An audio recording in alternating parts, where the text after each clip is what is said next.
اچھا جی، سوال یہ ہے کہ مجھے علماء کرام سے یہ معلوم کرنا تھا کہ ہمیں دین میں رشتہ داروں سے صلح رحمی کرنے اور جو تعلق توڑے اس سے جڑے رہنے کا حکم ہے۔ اب ایسے رشتہ دار جو نہ ملنے میں پہل کرتے ہیں اور جب ہم خود ملاقات کریں تو گلے شکوے اور بدگمانی کا کھل کر اظہار کرنا شروع کر دیتے ہیں۔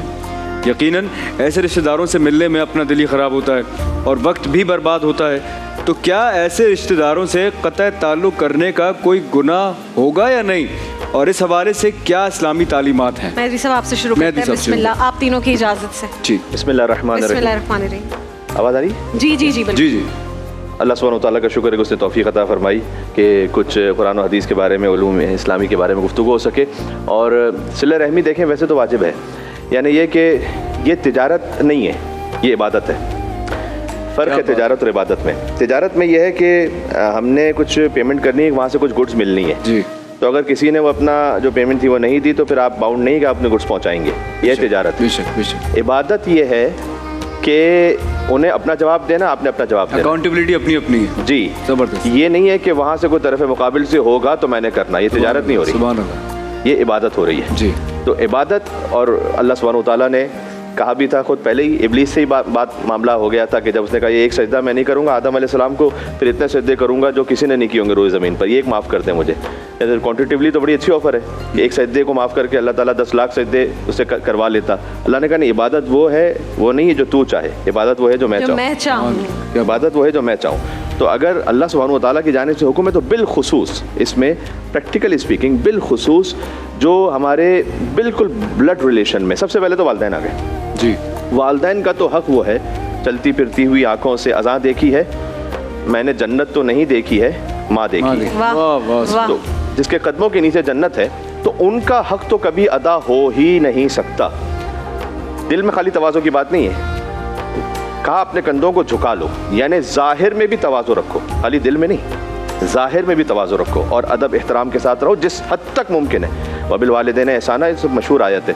فقط اللہ نے اپنی عبادت کے ساتھ جس کا ذکر کیا ہے وہ والدین ہے۔ اللہ اپنی عبادت میں کسی کو شریک نہیں کرتا، کیا بات ہے۔ لیکن وقضا ربک، اللہ کا یہ فیصلہ ہے کہ لا تعبدوا الا ایاہ، اللہ کے علاوہ کسی کی عبادت نہیں کرنا، وبالوالدین احسانا، اللہ کی عبادت کے ساتھ جس کا ذکر ہے وہ والدین ہے، والدین کے ساتھ نیکی کرنا جس حد تک ممکن ہو سکے۔ تو والدین کے ساتھ جو ایک تعلق ہے، اب ان کی جانب سے کتنی بھی بظاہر جفا ہو جائے، وہ تو اجازت ہی نہیں کہ ان سے کوئی تعلق توڑا جا سکے۔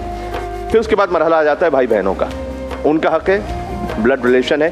اگر فرض کیجئے وہ بالکل ہی ملنے کو تیار نہ ہو تو شرعی طور پر کم سے کم اتنا کفایت کرتا ہے کہ آپ سلام دعا کر رہے ہیں، وہ کبھی نہ چھوڑیں سر۔ وہ عید کا کوئی موقع آ جائے، کوئی ایسا موقع آ جائے تو آج کل ہو سکتا ہے میسج کے ذریعے سے بھی، فون کے ذریعے سے بھی، فرض کیجئے وہ نہ ملنا چاہ رہے ہوں، اگر وہ کسی بھی طریقے سے کوئی بھی تعلق نہیں رکھنا چاہ رہے تو آپ نے اپنے طور پر کوشش کر لی تو آپ کے لیے حجت مکمل ہے۔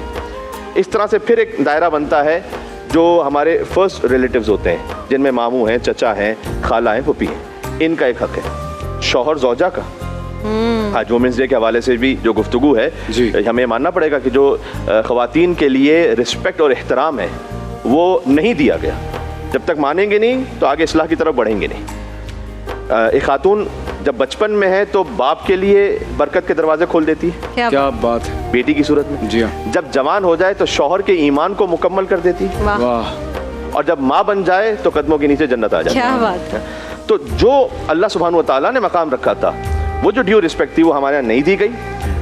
وربل ابیوز تو بہت زیادہ ہے، ڈومیسٹک وائلنس بھی بہت زیادہ ہے، اور جب تک ہم اس کو مانیں گے نہیں آگے نہیں بڑھیں گے۔ اگر ایک خاتون اپنے ایمان میں، اپنے تقویٰ میں، اپنے اللہ سے تعلق میں اس قدر گویا حجت کے ساتھ جو اللہ نے نبی رکھا ہے، حجت رکھی، ان کی مددگار کے طور پر ہیں، اپنے زمانے کے تمام مردوں سے افضل ہو سکتی ہے ایک خاتون، اور اس کی مثال حضرت آسیہ، فرعون کی بیوی ہیں لیکن اپنے زمانے کے سارے مردوں سے افضل ہیں، اس لیے کہ ضرب اللہ مثلا للذین آمنوا امرأۃ فرعون، اللہ نے مومنوں کے لیے جو مثال دی ہے نا وہ فرعون کی بیوی ہیں، حضرت آسیہ، یعنی اپنے گھر میں جس طرح سے فرعون سے بدتر کون ہوگا، لیکن بہرحال ایک تعلق کو نبھایا، اور اس تعلق کو نبھانے کی جزا پتہ کیا ملے گی؟ حدیث کا ایک مفہوم ہے، قیامت میں یہ حضرت آسیہ حضور مکرم کی زوجہ ہوں گی جنت میں، چونکہ دنیا میں صبر کیا تھا تو اب حضور مکرم کی زوجیت میں آ جائیں گی جنت میں۔